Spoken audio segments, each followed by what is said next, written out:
आहना ने पोल्टू की तलाक की धमकी का जवाब पुलिस बुलाकर दिया और पारो को उसकी खोई हुई हिम्मत वापस दिलाई।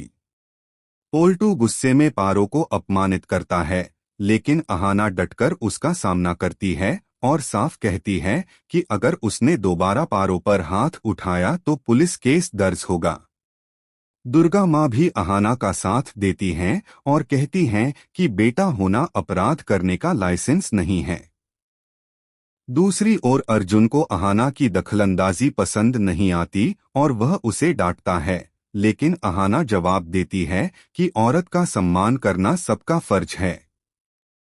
कुछ दिनों बाद जब पोल्टू फिर तलाक की धमकी देता है तो आहना तुरंत पुलिस बुला लेती है। इंस्पेक्टर सख्त चेतावनी देता है कि महिलाओं पर अत्याचार अपराध है। इस कदम से पोल्टू और बुआ जी की चालें नाकाम हो जाती हैं, जबकि दुर्गा माँ गर्व से आहना का साथ देती हैं और पारो को जीने का हक वापस दिलाने की बात कहती हैं। पारो आंसुओं में आहना को गले लगाती है और स्वीकार करती है कि अगर आहना नहीं होती तो वह टूट जाती। लेकिन पोल्टू हार मानने वाला नहीं है। वह पीशी मुनि जी के साथ मिलकर मोहल्ले में अफवाहें फैलाता है कि आहना ने झूठे इल्जाम लगाए और खानदान को बदनाम किया। बुआ जी और चाची भी आग में घी डालती हैं, लेकिन इस बार पारो चुप नहीं रहती।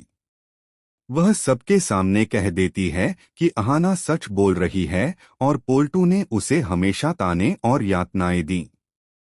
इसी बीच आहना को यह खुशखबरी मिलती है कि उसने जवाहर नवोदय एग्जाम में टॉप किया है। दुर्गा माँ उसे गले लगाकर कहती हैं कि उसने हर जंग जीत ली। अर्जुन अब भी आहना की हिम्मत को लेकर उलझा हुआ है और उससे पूछता है कि वह इतना बड़ा रिस्क क्यों लेती है। आहना दृढ़ता से जवाब देती है कि औरतों के हक और सच्चाई की लड़ाई उसका फर्ज है। पहले भी उसने फूड फेस्टिवल में जीतकर पोल्टू और ठाकुर जी की चालों का सामना किया था और अब पुलिस बुलाकर उसने उन्हें सबक सिखाया। लेकिन कहानी यहीं खत्म नहीं होती। पोल्टू के चेहरे पर अब भी बदले की आग जल रही है और ठाकुर जी व बुआ जी की नई साजिशें रास्ते में खड़ी हैं। यह एपिसोड दिखाता है कि औरत की हिम्मत और सच्चाई हर जुल्म को हरा सकती है, चाहे रास्ते में कितनी भी साजिशें क्यों न हों। अब सवाल यह है कि क्या अर्जुन अपनी उलझन छोड़कर आहना का साथ देगा, क्या पारो अपनी नई मिली हिम्मत बनाए रख पाएगी और क्या पोल्टू व ठाकुर जी की साजिशें बेनकाब होंगी। यही सस्पेंस दर्शकों को स्क्रीन से जोड़े रखता है।